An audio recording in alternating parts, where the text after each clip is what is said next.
Alright, I'm going to record this quickly because I didn't record the call that I was just on, and I really wish I did because I gave away this like secret strategy to this university kid that's launching his first event, and his promoter team was too small and he didn't know how to do Facebook ads. So if that sounds like you and you're about to launch your first event, I don't know why I haven't done a video on this before, because I never see anyone really doing it well. But if you're launching your first event, you can use this strategy. So he helped on a video call with me on Instagram. I literally just did the call, so I'm recording this now while it's still fresh in my mind. And I was like, how many promoters do you have? He's like, 4. I'm like, that's fucking not enough. You need like 30, right? And I explained to him what's going to happen is, you guys know I like always referring to normally distributed bell curves, right? By definition, 50% of your promoters just have to perform better than the other 50%. Hopefully you can't hear Tanisha cooking outside. Maybe I'll close this.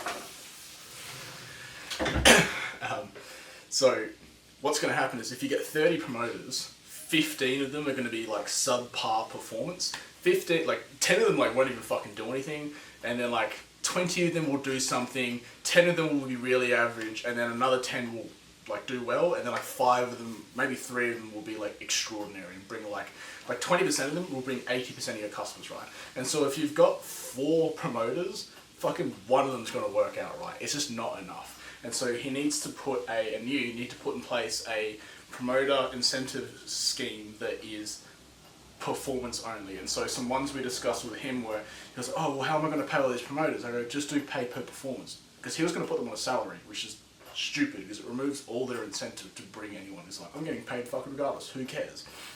And so the other thing as well is like, they get a drink token for every like other person they bring on the night, right? But then you add a threshold, so they have to bring at least 5 people to unlock the incentive. So maybe it's a drink token per person you bring for the next event, right?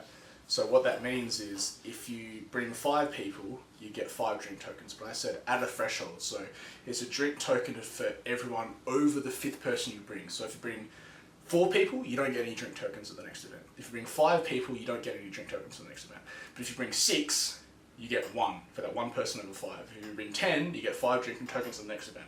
The reason you do it at the next event is, besides the logistical nightmare of trying to figure it out in the night and go find the person in the club during the night, is it gives them an incentive to come to the next one and then bring their friends, because now they've got drink tokens to share, right? So I was like, you need to find like 30 promoters. And he was like, what your 4 promoters should actually be doing now is promoting getting more promoters. They should be posting on their Instagram stories and messaging people trying to get lots of promoters in. I was like, bro, if you come to me with 50 promoters, I'll tell you keep going. Because if you get 50, 25% of them, like 25 of them are gonna be below average, 25, like the whole thing just scales, right? So just get as many promoters as you can on a pay per performance model only. And the next thing I told him to do was, he was like, well, where am I going to get these promoters? How am I going to incentivize them? I said, you need to build like a vision of like how excited you are for this event. Because when I was talking to him, he was like, yeah, he didn't sound that excited. Like, I wasn't even sold on the event. I was like, you need to be like, the vibe you need to give needs to be like, we're the greatest fucking event on earth. I don't even know why other nightclubs are going to bother opening on the same night as us, because obviously everyone's going to come to us. We're just going to obliterate all of our competitors. We're going to have the best party in Perth. I don't even know why anyone else would bother opening. Like, that's a vibe that you have to give off when you talk to promoters and stuff. And obviously there's a level of theatrics and novelty to it. And they know that, but no one's excited by the person that goes, yeah, well, I'm going to run this event. I don't know how it's going to go. It's my first event. I'd really like your help though. No one wants to work for that guy. It's fucking boring. Like, it's like when you have a general marching you into war, they're not excited by it. No one's following a dude into war that's going, yeah, the other army's bigger, a bunch of you are probably going to die, we're probably going to lose. Or are they excited by the general that's like, we're going to eviscerate all of our enemies, we're going to leave nothing but scorched earth in our wake, and we're going to salt the earth that our enemies walk on so that nothing will ever grow there again. That's the kind of person that you would follow into battle. And he goes, well, how do I get that message across? I go, what you should actually do is 2, maybe 3 weeks before the event night, get all your promoters, get all your friends, and just throw a house party. And then what you do is you do this as like the pre-launch or the secret launch for the event. And then what that gives you the opportunity to do is get all of your promoters to meet each other, get all of your promoters' friends to meet each other, and then you've got this little clique, this little cult brewing before the event even launches, right? And this gives you another benefit as well. You capture photos and videos of that event to start promoting the first night. Because the problem you'll always have with the launch night is you have no content. You have no content of previous events because this is the first one. Which is why I was telling him your priority for the first event should be get as many warm bodies through the door as you possibly can so you can capture photos and videos to promote the second event. So that people that didn't go to the first event go, fuck, it was so busy, I can't miss out on the next one. It looks like so much fun. You can't do that with a launch event. So I said throw a house party, bring all your promoters, and then start sharing that on the socials. Get them post on the events Instagram, like our secret pre-launch party. Get your friends and the promoters to post, oh, I'm so excited for the event in 2 or 3 weeks.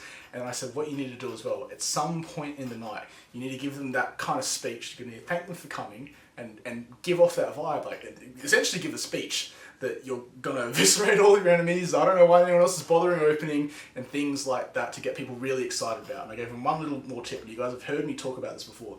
I said you need to label some kind of enemy. And so the example I gave him was here in Perth, Western Australia, where I live and where I've done most of my work, is there was a nightclub north of the river called Arcade Nightclub, now it's called Loop or something. There was a nightclub south of the river called Metropolis Fremantle. I did both of their social media accounts. And so I would post on Arcade's social media saying, fuck south of the river. I'd post on Metropolis Fremantle's social media saying, fuck north of the river. All the while, I'm living in the city, right dead set in the middle of both of them, right? And all I was doing, they had the highest engagement posts because people that live north of the river were like, yeah, fuck south of the river. People that live south of the river were like, yeah, north of the river all rats and things like that. And it just brewed things up and created a lot of engagement. So I said, try and pick an enemy. It could just be a vague enemy of other nightclubs and events open on the night. You could be specific and say, fuck it, this specific nightclub, which is a competitor of ours. But you need to call them out, whatever that enemy is. Could be the vague enemy, could be the specific enemy, on the night, the pre-launch thing, so that everyone gets excited about it. And then really every major movement in history, whether it's been political, religious or other, has always had an enemy. Religion's always been the devil. Political's always been, if you're right wing, it's the left wing. If you're left wing, it's the right wing. There's always an enemy involved, right? And that's really what brews followings, because humans are naturally tribalistic, right? And so if there's an enemy involved, it just increases their affinity with the one which is not their enemy. Greater than the degree that it would be if there was no enemy at all. So that was the other piece of advice I gave him. And then capture that content and then use that content in the lead up to the event. And one more thing that he could do is, for the pre-launch event, ask the venue if they can open the venue, the club, an hour before doors open. So his event's going to start at 10 PM to the public. I was going to say, ask the venue if at 9 PM you can have a private list of like 100 people, and then maybe just pay for like 2 or 3 bottles of vodka, tell people to come early, because then as soon as the club opens, that awkward period where like people are just coming in and no one's there, that's not a problem anymore. Because you've already got 100 people that have already been partying in there for an hour and have met before 2 or 3 weeks prior.